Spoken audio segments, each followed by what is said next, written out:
ابن مسعود کہتے ہیں جب کوئی آدمی اللہ سے سوال کرنے کا ارادہ کرے تو پہلے وہ اللہ کی ایسی حمد و ثنا بیان کرے جو اس کے لائق ہے، پھر نبی صلی اللہ علیہ وسلم پر درود بھیجے، اس کے بعد دعا کرے۔ اس طرح کرنے سے ممکن ہوگا کہ وہ کامیاب ہو جائے، یعنی اپنی مطلوبہ چیز کو پا لے، اس کی دعا قبول ہو جائے۔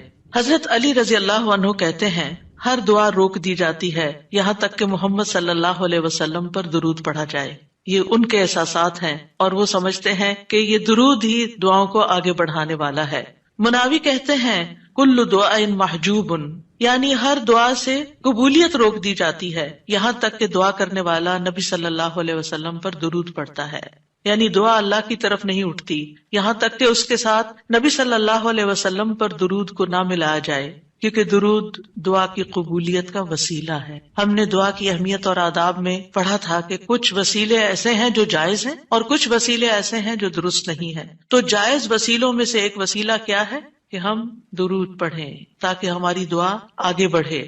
دعا میں درود کی وجہ سے اللہ سبحانہ وتعالی ہماری ساری ضروریات کے لیے کافی ہو جاتا ہے۔ صحیح الترغیب والترہیب میں آتا ہے ایک شخص نے عرض کیا، اے اللہ کے رسول صلی اللہ علیہ وسلم، کیا میں اپنی دعا کا تہائی یعنی 1/3 حصہ آپ پر درود پڑھنے کے لیے مقرر کر دوں؟ آپ نے فرمایا ہاں اگر تم چاہو تو۔ اس نے کہا 2/3 2/3؟ آپ نے فرمایا ہاں اگر تم چاہو۔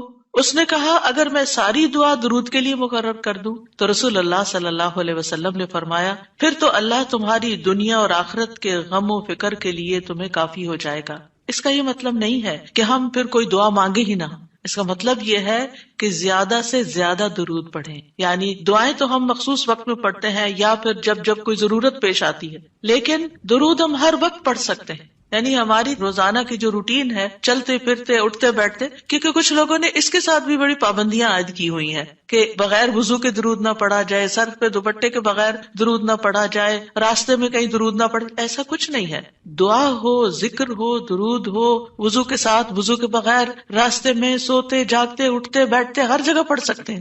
صرف یہ ہے کہ نماز جو ہے وہ وضو کے بغیر نہیں ہوتی، وہ پوری طرح سطر ڈھانکے بغیر نہیں ہوتی۔ آپ لمبی سے لمبی نماز پڑھ رہے ہیں لیکن آپ نے ایسا دوپٹہ اوڑا ہوا ہے کہ آپ کے بال جھلک رہے ہیں تو آپ کی نماز نہیں ہوگی، آپ کی محنت ضائع ہو جائے گی۔ لیکن درود شریف کے وقت اگر آپ کام کر رہے ہیں، مثلا کھانا پکا رہے ہیں اور آپ نے دوپٹہ اتار کے ایک طرف رکھا ہوا ہے کہ بار بار وہ بیچ میں اٹک رہا ہے تو کوئی حرج نہیں، سر ننگا بھی ہے تو درود شریف پڑھ سکتے ہیں۔ تو درود شریف پڑھتے رہنے سے انسان کے سارے مسائل حل ہو جاتے ہیں، خاص طور پر اگر آپ کے دل پر بوجھ ہے، غم ہے، پریشانی ہے تو درود ان چیزوں کو دور کرنے والا ہے، ان کا ازالہ کرنے والا ہے۔ یہ دنیا اور آخرت کی خیر کو جمع کرنے والا ہے، کیونکہ اللہ تعالیٰ جس کو غم اور فکر میں کافی ہو جائے تو ایسا شخص دنیا اور آخرت دونوں کی پریشانیوں سے نکل جائے گا، کیونکہ نبی صلی اللہ علیہ وسلم نے درود کی فضیلت کیا بتائی کہ پھر اللہ تعالیٰ اس کو دنیا اور آخرت کے ہم و غم کے لیے کافی ہو جائے گا، یعنی پھر سارے معاملات آپ کے اللہ کے سپرد ہو جائیں گے۔ یعنی اذن یکفیک اللہ ما اہمک، تمہاری دینی، دنیاوی، اخروی معاملات، ہر چیز میں جو پریشانیاں ہیں انشاءاللہ وہ دور ہو جائیں گی۔ اس کی وجہ کیا ہے؟ اس کی وجہ یہ ہے کہ انسان اللہ سبحانہ وتعالیٰ کی طرف متوجہ ہوتا ہے اور ایک محسن کے احسانات کو یاد کرتا ہے، یعنی جیسے شکر نعمتوں کو بڑھاتا ہے نا، لَإِن شَكَرْتُمْ لَأَزِيدَنَّكُمْ، اگر تم نے شکر ادا کیا تو میں تمہیں کیا کروں گا؟ اور نعمتیں دوں گا۔ درود شریف کیا ہے؟ اگر آپ غور کریں تو درود کیا ہے؟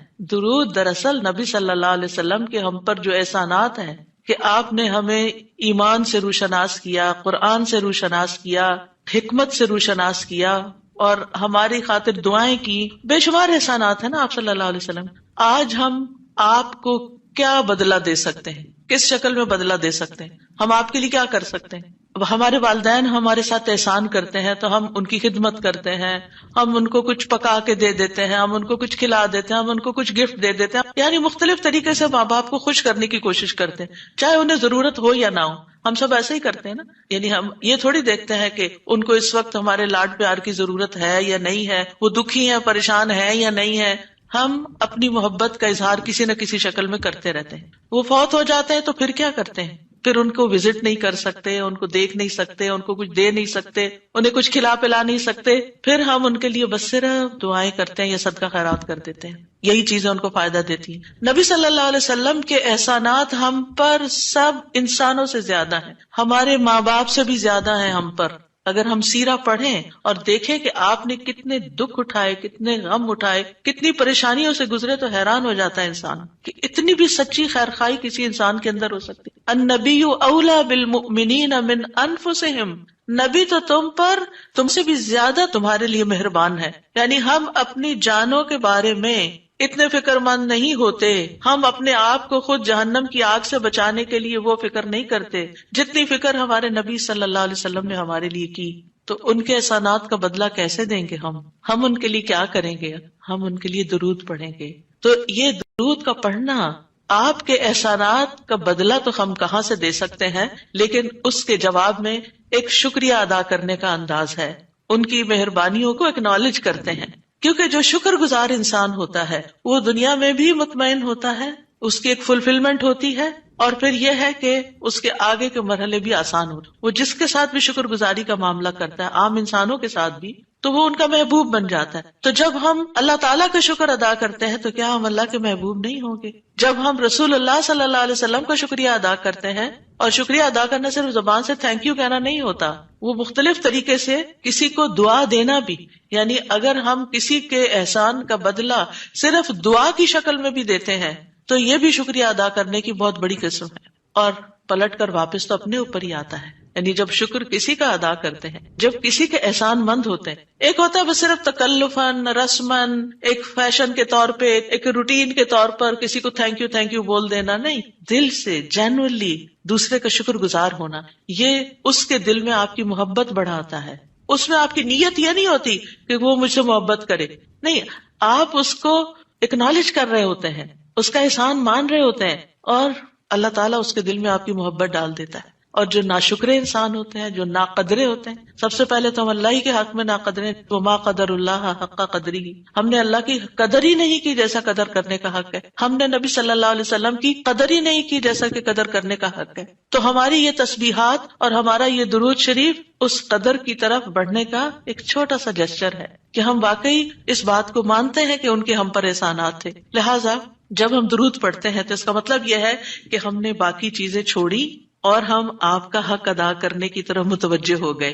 تو یہ چیز اللہ تعالیٰ کو کتنی پسند آتی ہوگی کہ یہ اپنے لیے کچھ نہیں مانگ رہا، اپنے لیے نہیں کچھ مانگ رہا، اپنی باتیں نہیں کر رہا، یہ اپنے غموں کو بھول کے، اپنے کاموں کو چھوڑ کے صرف نبی صلی اللہ علیہ وسلم پر درود بھیج رہا، یعنی ان کا احسان مان کر ان کا شکریہ ادا کرتے ہوئے ان کے لیے دعا کر رہا ہے۔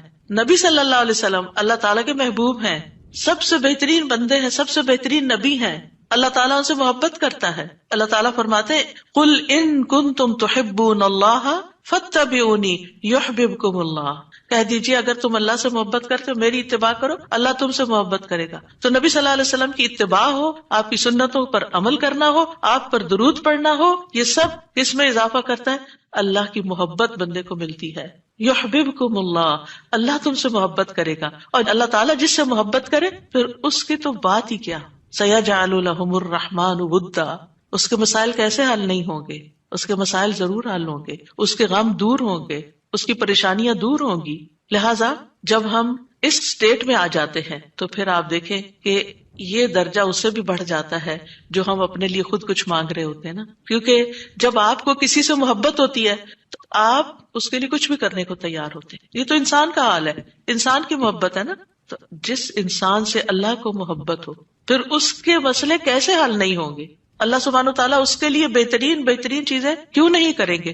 تو اس طرح یہ درود جو ہے وہ دعا سے بھی بازی لے جاتا ہے کہ انسان اللہ کی محبت حاصل کر لیتا ہے، اور اس کے نتیجے میں دعائیں قبول ہوتی ہیں، اور اللہ تعالیٰ کی طرف سے رحمتیں آتی ہیں، درجے بلند ہوتے ہیں، گناہ معاف ہوتے ہیں۔ لیکن اس کا یہ مطلب ہرگز نہیں کہ آپ باقی دعائیں نہ مانگیں، کیونکہ خود نبی صلی اللہ علیہ وسلم نے ساری دعائیں مانگی ہیں۔ یہ جو ہم آپ کو جتنی بھی دعائیں سکھا رہے ہیں یہ مسنون دعائیں ہیں، ان کو دعا سمجھ کے پڑھیں اور اس کو ریپیٹڈلی پڑھیں، کیونکہ دعا میں تکرار بھی ضروری ہے۔ ہم آداب میں پڑھ چکے ہیں، اصرار ضروری ہے، تکرار ضروری ہے، افتقار ضروری ہے۔ تو اپنی محتاجی، اپنی عاجزی، اپنی ہمبلنس کو ظاہر کرتے ہوئے اللہ تعالیٰ سے مانگتے رہیں۔ تو درود جو ہے اس کے بارے میں جو قرآن مجید میں آتا ہے، آیت دوبارہ سنتے ہیں، بے شک اللہ اور اس کے فرشتے نبی پر رحمت بھیجتے ہیں، اے لوگو جو ایمان لائے ہو تم بھی ان پر درود بھیجو اور خوب خوب سلام بھی بھیجتے رہا کرو۔ ان اللہ وملائکتہ یصلون علی النبی، اللہ سبحانہ و تعالی خود اور اس کے فرشتے نبی صلی اللہ علیہ وسلم پر درود بھیجتے ہیں۔ اللہ سبحانہ و تعالی درود بھیجتے ہیں، اس کا کیا مطلب ہے؟ یعنی اللہ سبحانہ و تعالی ملائے اعلیٰ میں، آسمانوں کی بلند مجلس میں اپنے بندے، اپنے نبی محمد صلی اللہ علیہ وسلم کی تعریف کرتے ہیں، ان کے بلند مرتبے اور ان کی بلند شان کی خبر دیتے ہیں۔ اللہ تعالیٰ ان کی خود تعریف کرتے ہیں، ثنا کرتے ہیں، آپ پر رحمتیں اور برکتیں نازل کرتے ہیں۔ اور فرشتے بھی درود بھیجتے ہیں، جیسے فرشتے تسبیح کرتے ہیں نا، اور جیسے کائنات کی باقی چیزیں سب اللہ کی حمد و ثنا کرتے ہیں، تو نبی صلی اللہ علیہ وسلم پر بھی فرشتے درود بھیجتے ہیں۔ اور ان کا درود بھیجنا کیا ہے کہ آپ کے لیے رحمت اور مغفرت اور بلندی درجات کی دعا، یعنی ایک تو فرشتے ایمان والوں کے لیے دعا کرتے ہیں، دوسرا یہ کہ فرشتے نبی صلی اللہ علیہ وسلم کے لیے خاص دعائیں کرتے ہیں۔ تو اگر اللہ تعالیٰ ان پہ درود بھیجتا ہے، ان پہ رحمتیں نازل کرتا ہے، فرشتے درود بھیجتے ہیں، تو پھر اہل ایمان کو کیا کرنا چاہیے؟ پہلے اللہ تعالیٰ اور فرشتوں کی بات کی گئی تاکہ ہمارے اندر بھی شوق پیدا ہو کہ ہم بھی درود بھیجیں۔ یا ایھا الذین آمنوا صلوا علیہ وسلموا تسلیما، اے ایمان والو تم بھی آپ پر خوب خوب درود اور سلام بھیجو، صلاۃ و سلام بھیجو۔ یعنی پہلے آسمان والوں کی خبر دی گئی کہ فرشتے ایسا کر رہے ہیں، پھر زمین والوں کو حکم دیا جا رہا ہے کہ تم بھی ایسا کرو۔ قرطبی کہتے ہیں اس آیت کے ذریعے اللہ نے اپنے رسول کو آپ کی زندگی میں، یعنی رسول اللہ صلی اللہ علیہ وسلم کی زندگی میں اور آپ کی وفات کے بعد آپ کو شرف و مرتبہ بخشا ہے، اور آپ کے مقام اور مرتبے کو بیان کیا ہے کہ آپ کا کیا مقام ہے، تاکہ ہم ایمان والے اس مقام کو سمجھیں۔ تو دوسرے لفظوں میں آپ صلی اللہ علیہ وسلم کے لیے اوپر کے جہان اور نیچے کے جہان میں تعریفیں ہوتی ہیں، یعنی ہم بھی آپ کی تعریف کرتے ہیں اور فرشتے بھی آپ کی تعریف کرتے ہیں، ہم بھی آپ کے لیے دعائیں کرتے ہیں، فرشتے بھی آپ کے لیے دعائیں کرتے ہیں، اور اللہ سبحانہ تعالیٰ ملائے اعلیٰ میں مقرب فرشتوں کے پاس اپنے نبی کی تعریف کرتے ہیں۔ آپ دیکھیں کہ دنیا میں طرح طرح کی مجالس ہوتی ہیں نا، کچھ مجالس بڑی خاص ہوتی ہیں، خاص لوگ صرف انوائٹیڈ ہوتے ہیں، ہر کوئی نہیں وہاں جا سکتا۔ آسمانوں میں بھی خاص مجالس، اللہ سبحانہ تعالیٰ کے جو خاص مقرب فرشتے ہیں جنہیں وہ حکم دیا گیا تھا کہ آدم کو سجدہ کرو، جن کے سامنے اللہ تعالیٰ نے یہ بات رکھی تھی کہ میں آدم کو پیدا کرنے جا رہا ہوں۔ یہ گیدرنگ جو ہے اس کو ملائے اعلیٰ کہتے ہیں، ملا کہتے ہیں سرداروں کو، اور اعلیٰ کہتے ہیں بلند سردار۔ تو یہ ایلیٹ کلاس ہے فرشتوں کی کہ جس کے سامنے اللہ سبحانہ تعالیٰ نے حضرت آدم کی پیدائش کی بات کی تھی اور پھر اس کے بعد سجدے کا حکم دیا گیا تھا، تو مقرب فرشتوں کے درمیان یا ان کے پاس اللہ سبحانہ تعالیٰ نبی صلی اللہ علیہ وسلم کی تعریف کرتے ہیں۔ ذرا سوچئے، امیجن کیجئے فرشتوں کی مجلس۔ ویسے تو کوئی فرشتہ اللہ کی نافرمانی نہیں کرتا، ہر فرشتہ اطاعت گزار ہے، ہر فرشتہ اللہ کی بات مانتا۔ یفعلون ما یؤمرون، لپکتے ہیں، دوڑتے ہیں، بھاگتے ہیں، تیز بھاگتے ہیں، ایک دوسرے سے فالسابقات سبقا، ایک دوسرے سے سبقت لے جاتے ہیں اللہ کا حکم ماننے میں۔ یعنی فرشتوں کا یہ حال ہے، لیکن ان کی کیٹیگریز ہیں۔ سورۃ فاطر کے شروع میں کیا آتا ہے؟ جاعل الملائکۃ رسلا اولی اجنحۃ مثنی وثلاث ورباع ویزید فی الخلق ما یشاء۔ 2 پروں والے فرشتے بھی ہیں، 3 والے بھی ہیں، 4 والے بھی ہیں، اور پھر اللہ جتنی چاہتا ہے بڑھا دیتا ہے۔ جبریل علیہ السلام کے تو 600 پر ہیں، سوچئے کیا کیفیت ہوگی ان کی۔ اور پھر جو حاملین عرش فرشتے ہیں، ان کی کندھے سے لے کے یہاں کان کی لو تک 700 سال کا فاصلہ ہے، اتنا عرصہ کوئی سفر کرتا رہے۔ اب آپ خود سوچیں کہ اتنے بڑے فرشتے ہیں وہ، ان کے سامنے اللہ سبحانہ تعالی محمد صلی اللہ علیہ وسلم کی تعریف فرماتے ہیں۔ آپ کے مقام کا اندازہ کریں، کیا ہم نے قدر کی اپنے نبی کی؟ ہم کیا درود پڑھتے ہیں، ہم کیا تعریف کرتے ہیں، ہم کتنا جانتے ہیں آپ کو، ہم آپ کی سنت کو کیا سمجھتے ہیں؟ حدیث، یہ تو حدیث ہے، یہ قرآن تو نہیں ہے۔ استغفر اللہ، آپ نے دین کے مختلف چیزوں میں فرق کر دیا جس کو خود رسول اللہ صلی اللہ علیہ وسلم دے کر گئے تھے، آپ کس راہ پہ چل پڑے؟ تو آپ سوچئے کہ اللہ کے رسول صلی اللہ علیہ وسلم کی تعریف وہاں ہو رہی، راہ گزرتا بھی کوئی ہماری تعریف کر دے نا تو ہم ایسے بھول جاتے ہیں کہ بڑی چیز ہو گئے ہم۔ پتہ نہیں کیا بن گئے ہیں، اس کو بھی بہت کچھ سمجھتے ہیں. کبھی فیس بک پہ لگاتے ہیں یہ فلاں نے ہماری تعریف کی ہے، کبھی کچھ کرتے ہیں کبھی کچھ کرتے ہیں تعریف. آپ سوچئے پھر ہم کیا ہے اور محمد صلی اللہ علیہ وسلم کیا ہے جن کی تعریف اللہ تعالیٰ کر رہے ہیں اور وہ فرشتوں کی مجلس میں کر رہے ہیں، اس تعریف کا کیا کہنا. ایسے پیغمبر پر، ایسے نبی پر کیا ہم درود نہیں بھیجیں گے؟ کیا ہم ان کے لیے دعائیں نہیں کریں گے؟ اللہ سبحانہ تعالیٰ سے ان کے لیے وسیلہ نہیں مانگیں گے؟ تو صلاۃ کا جو لفظ ہے، صلاۃ کا لفظ اس کے معنی میں رحمت بھی ہے، ذکر خیر بھی ہے، دعا بھی ہے. رحمت، ذکر خیر اور دعا. قاموس میں ہے الصلاۃ الدعاء والرحمت والاستغفار وحسن الثناء من اللہ عز وجل علی رسولہ صلی اللہ علیہ وسلم. صلاۃ سے مراد دعا، رحمت، استغفار اور اللہ عز وجل کی طرف سے اس کے رسول کی تعریف ہے. یعنی درود کا یہ مطلب ہے، یعنی اللہ تعالیٰ کی طرف سے صلاۃ بھیجنے کا مطلب کیا کہ اللہ تعالیٰ آپ سے راضی ہیں اور آپ پر رحمت نازل کرتے ہیں. ٹھیک ہے، یعنی اللہ تعالیٰ آپ پر درود بھیجتے یعنی آپ پر رحمت نازل کرتے ہیں اور آپ سے راضی ہیں. ابن قیم کہتے ہیں نبی صلی اللہ علیہ وسلم پر اللہ کے صلاۃ بھیجنے سے مراد اللہ سبحانہ تعالیٰ کا آپ کی تعریف کرنا ہے اور آپ کی دیکھ بھال کرنا ہے اور آپ کے شرف کو ظاہر کرنا ہے اور آپ کی فضیلت اور حرمت کو ثابت کرنا ہے. اور فرشتوں کے صلاۃ بھیجنے کا مطلب کہ وہ دعا کے معنی میں ہے کہ وہ نبی صلی اللہ علیہ وسلم کے لیے دعا مانگتے ہیں. اور یہ بھی ممکن ہے کہ وہ اللہ سبحانہ تعالیٰ کے ساتھ مل کر نبی صلی اللہ علیہ وسلم کی تعریف کرتے ہیں کہ فرشتے بھی آپ کی تعریف کرتے ہیں. ابو عالیہ کہتے ہیں کہ معزز فرشتوں کا صلاۃ بھیجنا ان کا دعا کرنا ہے نبی صلی اللہ علیہ وسلم کے لیے. ابن عباس کہتے ہیں یصلون کا مطلب ہے وہ برکت کی دعا کرتے ہیں. یہ سارے معنی میں اختلاف نہیں ہے، یہ مختلف طریقے سے صلاۃ کے لفظ کو واضح کیا گیا، کیونکہ عام طور پر ہمیں لفظ درود کا بھی مطلب کوئی نہیں آتا ہوتا. یعنی کہ اگر کسی سے پوچھے درود کیا ہوتا ہے، کچھ پتا نہیں، بس ہوتا ہے درود. تو عربی میں درود نہیں کہتے، یہ فارسی کا لفظ ہے، عربی میں صلاۃ کہتے ہیں اور صلاۃ میں یہ سارے معنی آ جاتے ہیں جو میں عرض کر رہی ہوں. اور امت کو کیا حکم ہے کہ وہ آپ کے لیے دعا بھی کریں اور آپ کے حکم کی تعظیم بھی کریں.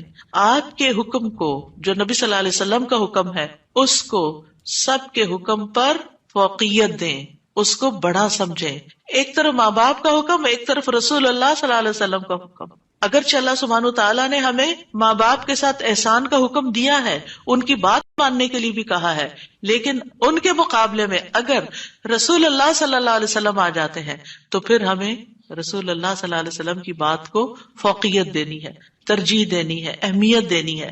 کیونکہ وہ شخص مومن ہی نہیں ہو سکتا جس کو نبی صلی اللہ علیہ وسلم اس کے والدین، اولاد اور سب انسانوں سے زیادہ محبوب نہ ہو جائے. یہ ایمان کا کرائیٹیریا ہے. سارے انسانوں، چاہے کوئی کتنے بڑے بڑے اسکالرز ہوں، سائنٹسٹ ہوں، ریسرچرز ہوں، چاند پہ جانے والے لوگ ہوں، جو مرضی ہوں، جہاں رسول اللہ صلی اللہ علیہ وسلم کی بات آ گئی، یہ بات سچی ہے. صدق اللہ و رسولہ، اللہ اور اس کے رسول نے سچ کہا ہے. صحیح اوتھینٹک حدیث سامنے آ گئی ہے، ایسا ہی کرنا چاہیے. ریسرچز کہتی ہیں شہد نہ کھایا جائے کیونکہ اس میں بہت سویٹنس ہے. نہیں، قرآن کہتا ہے کہ شہد میں شفا ہے. نبی صلی اللہ علیہ وسلم نے تجربہ کروایا تھا ایک شخص کو، وہ شہد سے پہلے بیمار ہوا تھا اور پھر اسی سے ہی وہ ٹھیک ہوا تھا جس کا پیٹ خراب ہوا تھا. ہمارا یقین ہے اگر شہد خالص ہے، شہد شہد ہے، کچھ اور نہیں، تو پھر اسی میں ہی شفا ہے. یہ ہو نہیں سکتا کہ جو بات قرآن کہہ دے اور جو بات نبی صلی اللہ علیہ وسلم کہہ دے پھر اس میں کوئی شک باقی رہے. کوئی شک نہیں. ہمیں اس شک کو دل سے نکالنا ہے. دو چیزیں ایمان میں خلل ڈالتی ہیں، شبہات اور شہوات. کیونکہ جب ہمارے اندر ڈاؤٹس آ جاتے ہیں نا کسی چیز کے بارے میں، تو پھر ہمارا یقین اٹھ جاتا ہے، پھر ہمارا عمل کمزور ہو جاتا ہے. اور اسی طرح جب ہماری خواہشات آگے آ جاتی ہیں تو پھر ہم لیزی ہو جاتے ہیں، ہم اپنی مرضی پسند کے محبوب کام کرنے لگتے ہیں اور دوسرے کاموں کو پیچھے کر دیتے ہیں، چاہے وہ ہمارے لیے زیادہ فائدے کی کیوں نہ ہو. ابن قیم کہتے ہیں ہمارا آپ پر صلاۃ بھیجنا یہ ہے کہ ہم اللہ تعالیٰ سے مطالبہ کرتے ہیں، ہم اللہ تعالیٰ سے دعا کرتے ہیں، اللہم، کہ اے اللہ ہمارے نبی کی اور بھی زیادہ تعریف کریں اور آپ کی فضیلت اور شرف کو ظاہر کریں اور آپ کی تکریم اور اپنی قربت کا آپ ان کے لیے اظہار کریں. یعنی اے اللہ تعالیٰ آپ ان کو اور زیادہ محبوب بنا لیں اور زیادہ ان کو عزت دیں اور زیادہ ان کے درجے بلند کریں. اور یہ سچے دل سے تو دعا اسی کی ہوگی نا جو نبی صلی اللہ علیہ وسلم سے محبت کرتا ہوگا اور آپ کی اہمیت کو جانتا ہوگا. ان لوگوں کا درود کیا درود ہوگا جو نبی صلی اللہ علیہ وسلم کو وہ عزت اور مقام دیتے ہی نہیں جو واقعی ان کا ہے. کیونکہ جب تک کسی سے محبت نہ ہو تو اس کے لیے اس درجے کی دعا بھی نہیں ہو سکتی. چاہے دن میں کوئی 10 دفعہ آپ سے کہنا میرے لیے دعا کرو، آپ کریں گے، لیکن اس پیار سے وہ دعا نہیں نکلے گی جس پیار سے وہ دعا نکلے گی جس سے آپ کے لیے محبت. وہ نہ بھی کہے تو آپ اس کے لیے دعائیں کرتے رہتے ہیں. اور پھر یہاں پر اس آیت میں صرف صلاۃ کی بات نہیں بلکہ کیا فرمایا؟ وَسَلِّمُوا تَسْلِيمًا. سلموا، آپ کو سلام کا تحفہ بھی دیں، صرف صلاۃ نہیں بلکہ سلام بھی کریں. تسلیم کا کیا مطلب ہے؟ کہ آپ پر خیر و برکات نازل ہوں، آپ پر اللہ کی رحمتیں اور سلامتیاں ہوں، اور آپ ہر طرح کی تکالیف اور آفتوں سے محفوظ رہیں، ہر طرح کے نقائص سے پاک رہیں. جب ہم کہتے ہیں نا اللہم سلم علی محمد، درود ویسے تو یوں پورا پڑھ کر اللہم صلی وسلم علی نبینا محمد، تو اس کا مطلب کیا ہے کہ یا اللہ محمد صلی اللہ علیہ وسلم کے لیے آپ کی دعوت میں، یعنی آپ نے جو دعوت دی لوگوں کو اسلام کی طرف، آپ کی امت میں اور آپ کے ذکر خیر میں ہر طرح کی سلامتی لکھ دے، ہر طرح کے نقص سے سلامتی ہو جائے. اور اس طرح امت آپ کے لیے جتنی دعائیں کرتی جا رہی ہے، یعنی جب سے نبی صلی اللہ علیہ وسلم کے بارے میں یہ آیت اتری اور جب سے صحابہ کرام اور پھر تابعین تبع تابعین اور امت کے باقی لوگ ان ساری صدیوں میں آپ کے لیے یہ دعا کر رہے ہیں، ان ساری دعاؤں کے اس درود کے نتیجے میں آپ کا مقام بلند ہوتا جا رہا ہے، ہوتا جا رہا ہے، ہوتا جا رہا ہے. آپ سوچئے کہ اللہ سبحانہ وتعالیٰ کتنا قدردان ہے. نبی صلی اللہ علیہ وسلم نے اپنی نبوت کی مختصر زندگی میں جو محنت کی سو کی، لیکن اس کا انعام اور صلہ کتنی خوبصورت شکل میں اللہ تعالیٰ دے رہا ہے کہ دنیا میں آپ کا نام بلند کر رہا ہے اور آپ کو بلندی عطا کر رہا ہے اور آپ کے لیے سب سے دعائیں کرنے کو کہہ رہا ہے. یعنی درود کیا ہے؟ نبی صلی اللہ علیہ وسلم کے لیے دعا، اور وہ دعائیں اللہ تعالیٰ قبول بھی کرتے جا رہے ہیں اور اس کے نتیجے میں نبی صلی اللہ علیہ وسلم کے درجات بلند ہوتے چلے جا رہے ہیں. تو سوچئے جو سنت کی پیروی کرے گا، جو آپ کے مشن کو آگے لے کے بڑھے گا، جو اخلاص کے ساتھ اس رستے کو اپنائے گا، جو یہی کام کرے گا جو محمد صلی اللہ علیہ وسلم نے کیے، جو آپ کا پیروکار ہوگا، جو آپ کی سنت کا متبع ہوگا، جو آپ کے اس مشن یعنی دین کی تبلیغ کے کام کو آگے لے کر بڑھے گا، کیا اللہ تعالیٰ اس کو ایسے ہی چھوڑ دیں گے؟ کیا اللہ سبحانہ تعالیٰ اس کی قدر نہیں کریں گے؟ ہم سب انسان کسی نہ کسی طرح دنیا میں بلندی چاہتے ہیں، کوئی ڈگری کے ذریعے، کوئی مال کے ذریعے، کوئی کسی ذریعے دوسروں سے آگے نکلنا چاہتا ہے، بلند مرتبہ ہونا چاہتا ہے، لیکن اس راستے کو چھوڑ دیتے ہیں کیونکہ اس راستے کو بظاہر یوں لگتا ہے کہ اس سے کیا ملے گا ہمیں، اس سے کون سی بلندی مل جائے گی، اور اس طرح ہم نبی صلی اللہ علیہ وسلم کے طریقہ کار کو چھوڑ کر اور طریقوں کو اختیار کرنے لگتے ہیں. ہم سمجھتے ہیں شاید اس میں زیادہ خیر ہے یا اس سے ہمیں زیادہ بھلائی یا کوئی بڑائی مل جائے گی. نہیں، اصل بات یہ ہے کہ ہمیں جو عزت یہ دین دے سکتا ہے، جو مرتبوں کی بلندی، جو اللہ کی رحمتیں، جو خیر اور لازوال نعمتیں جنہیں کبھی ختم نہیں ہونا، جو اس راستے سے مل سکتی ہیں، وہ دنیا میں کوئی اور راستہ ہے ہی نہیں ان سب نعمتوں کو پانے کا. پھر بھی ہم اپنے دین کو حقیر سمجھتے ہیں اور دین کی خدمت کو فارغ وقت کا کام سمجھتے ہیں اور پورے خوشی اور محبت اور خلوص کے ساتھ یہ کام نہیں کرنا چاہتے. ہمیں ضرورت رہتی ہے کہ کوئی اور آئے، دھکا سٹارٹ کرے اور پھر ہم آگے بڑھیں، کوئی ہمیں موٹیویٹ کرے تو پھر ہم کچھ کریں. ہم خود سے کچھ کرنے والے نہیں. ہم کس بات کے انتظار میں ہیں؟ اصل مشکل یہ کہ ہمارے یقین میں کمی ہے، تو اس یقین کو بڑھانے کی ضرورت ہے. تو اللہ سبحانہ وتعالیٰ اپنے فرشتوں کے بعد ایمان والوں کو حکم دیتا ہے کہ اے مومنو، تم تو زیادہ حقدار ہو کہ نبی پر درود و سلام بھیجو، کیونکہ تمہیں ان کی رسالت سے جو برکتیں حاصل ہوئی ہیں، جو فیض حاصل ہوا ہے، وہ فرشتوں کو تو نہیں ہوا نا. فرشتے تو پہلے سے اللہ کی عبادت کرے. ہمیں عبادت کے طریقے کس نے سکھائے؟ محمد صلی اللہ علیہ وسلم نے سکھائے. آپ کی بدولت ہمیں یہ ساری نعمتیں ملی، تو ہمیں تو زیادہ پھر درود بھیجنا چاہیے. تو صلو علیہ وسلموا تسلیما. تو آپ کا حق اور آپ کی عزت اور آپ کی قدردانی صرف یہ نہیں کہ ہم آپ کی شان میں کوئی گستاخی نہ کریں یا کوئی گستاخی کرے تو اس کے پیچھے پڑ جائیں. آپ کا مقام اس سے زیادہ کا متقاضی کہ آپ پر درود و سلام بھیجا جائے. اور یہ قرآن سے بھی ثابت اور یہ سنت سے بھی ثابت اور یہ فرشتوں کا طریقہ بھی ثابت. اسی لیے آپ دیکھیں کہ نماز کے اندر درود پڑھنا واجب ہے، واجب ہے. اگر آپ نے اتحیات پڑھ کے سلام پھیر دیا، درود نہیں پڑھا، تو آپ کی نماز ناقص ہے. لیکن اگر آپس میں آپ کو وضو ٹوٹ رہا ہے مثال کے طور پر، اور آپ سوچتے ہیں کہ اب اگر میں اس موقع پر میری نماز جاتی ہے تو میں کیا کروں گا، تو اگر آپ صرف اتنا بھی پڑھ دیتے ہیں نا، اللہم صلی وسلم علی نبینا محمد، اور سلام پھیر دیتے ہیں، نماز ہو جاتی ہے. تو یہ یعنی عام حالات میں بھی ہم درود پڑھ سکتے ہیں اور نماز میں تو پڑھنا ہی پڑھنا ہے. اور پھر اذان کے بعد اور مختلف مواقع پر انشاءاللہ دیکھتے ہیں. شیخ سعدی کہتے ہیں آپ صلی اللہ علیہ وسلم پر درود بھیجنا اللہ سبحانہ تعالیٰ اور اس کے فرشتوں کی اقتدا ہے. اور جو حقوق ہم پہ عائد ہوتے ہیں اس کا بدلہ دینا بھی مقصود ہے. آپ کی محبت اور آپ کی تکریم کی علامت ہے. جو آپ سے جتنی محبت کرے گا اتنا ہی درود بھیجے گا. پھر یہ اجر و ثواب کے حصول کا ذریعہ بھی ہے. سبحان اللہ. یعنی جب کوئی انسان شکر گزار ہوتا ہے، قدردان ہوتا ہے، تو اللہ تعالیٰ اس کی کیسی قدردانی کرتے ہیں. درود ہم آپ پر پڑھتے ہیں، ثواب ہمیں مل رہا ہوتا ہے. کوئی احسان نہیں ہے کسی پر، آپ کو بھی ساتھ ہی فائدہ ہو گیا. اور پھر یہ ایمان کی علامت ہے، کیونکہ جو آپ سے محبت نہیں کرتا اس کا ایمان مکمل نہیں. اور پھر آپ کی توقیر جس کا حکم اللہ تعالیٰ نے دیا اس کی علامت بھی ہے. لِتُؤْمِنُوا بِاللَّهِ وَرَسُولِهِ وَتُعَزِّرُوهُ وَتُوَقِّرُوهُ وَتُسَبِّحُوهُ بُكْرَةً وَأَصِيلًا، تاکہ تم اللہ اور اس کے رسول پر ایمان لاؤ اور اس کی مدد کرو اور اس کی تعظیم کرو اور دن کے شروع اور آخر میں تسبیح کرو. نبی صلی اللہ علیہ وسلم کے امت پر جو احسانات ہیں ان کا تھوڑا سا ذکر کرنا اس لیے ضروری ہے تاکہ یاد تازہ ہو جائے کہ آپ کے ذریعے میں کیا کیا فیض ملا. سب سے بڑی بات یہ کہ وہ ہمارے بارے میں بڑے رحیم و شفیق تھے. لَقَدْ جَاءَكُمْ رَسُولٌ مِّنْ أَنفُسِكُمْ عَزِيزٌ عَلَيْهِ مَا عَنِتُّمْ حَرِيصٌ عَلَيْكُمْ بِالْمُؤْمِنِينَ رَءُوفٌ رَحِيمٌ. لوگوں تمہارے پاس تمہیں میں سے ایک رسول آیا ہے، اگر تمہیں کوئی تکلیف پہنچے تو اسے گراں گزرتی، اس کو تکلیف ہوتی ہے. کیا ہمارے اندر بھی دوسروں کے لیے ایسے احساسات ہیں کہ کسی کو تکلیف پہنچے تو ہمیں تکلیف ہو جائے؟ نبی صلی اللہ علیہ وسلم کو ایمان والوں کی تکلیف سے تکلیف پہنچتی تھی. وہ تمہاری فلاح کا حریص ہے. ہم ہیں لوگوں کی فلاح کے حریص کہ ان کو ہدایت ہو جائے، یہ دین کی طرف آ جائے.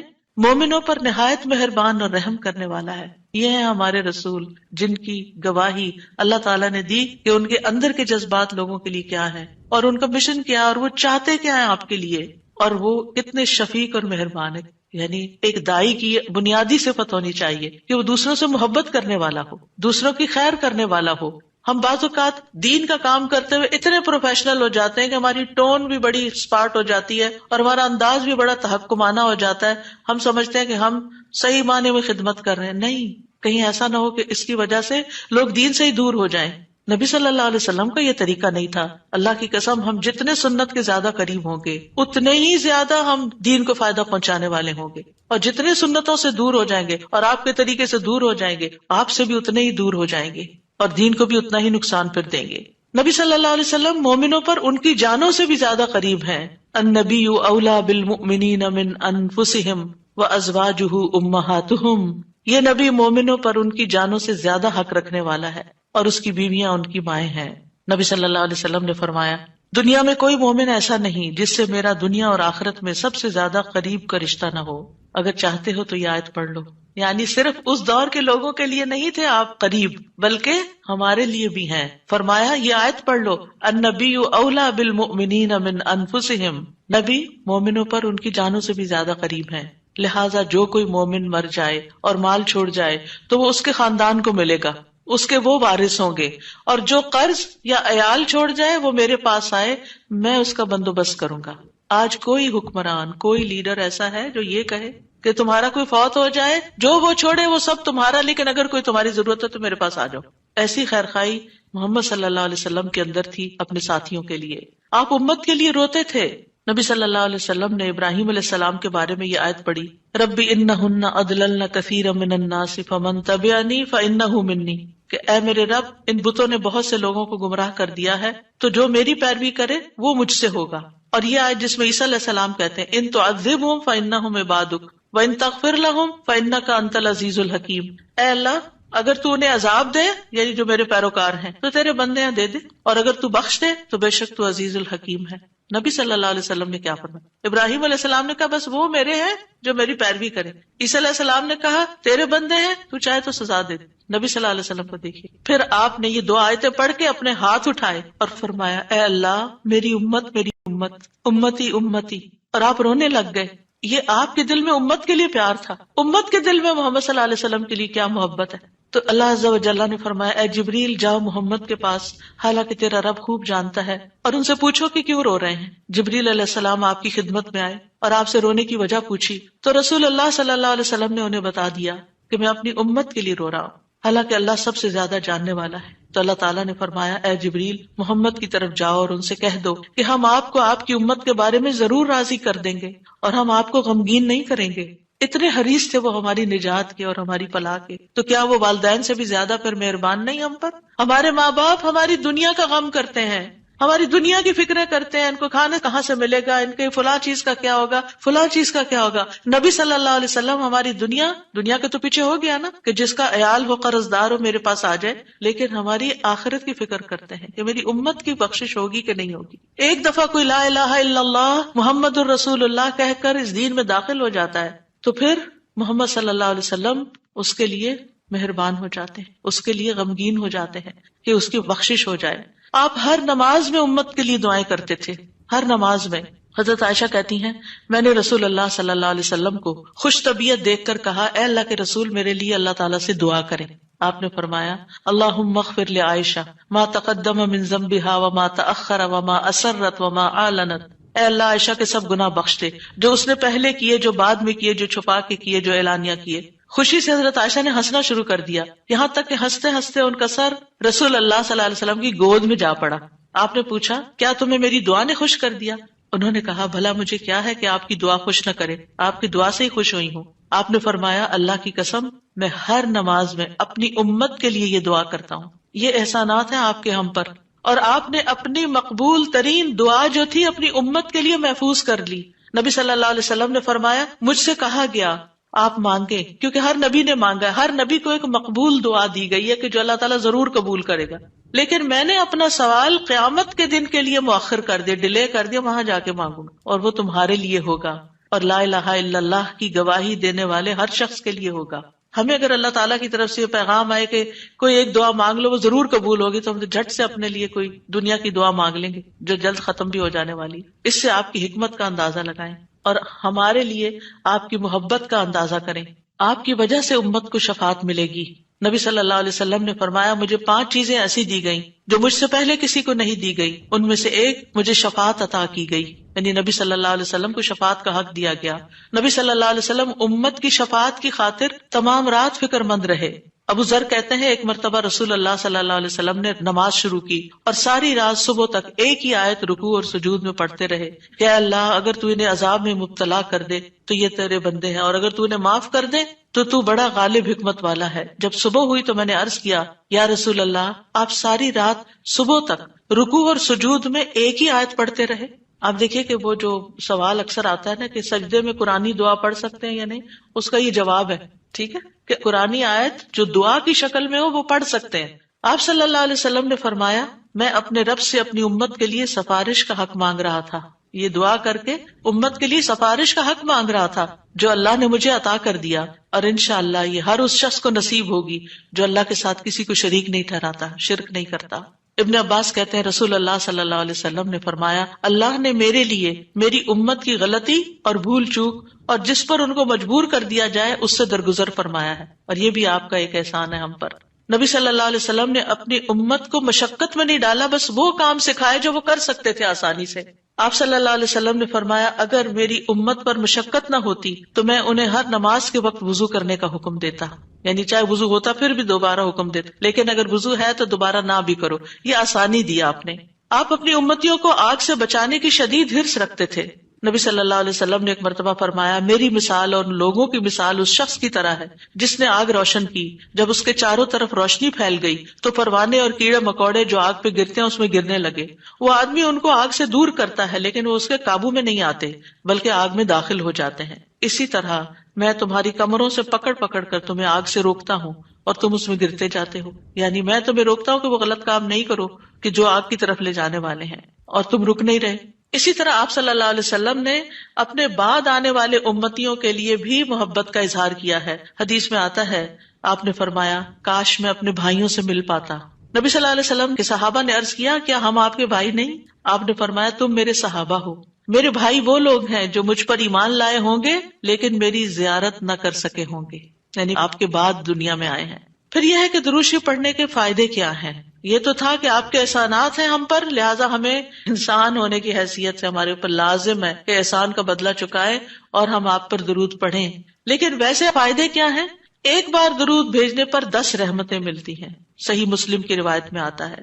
سنن نسائی میں آتا ہے جو شخص مجھ پر 1 مرتبہ درود بھیجے گا اللہ اس پر 10 مرتبہ رحمتیں نازل کرے گا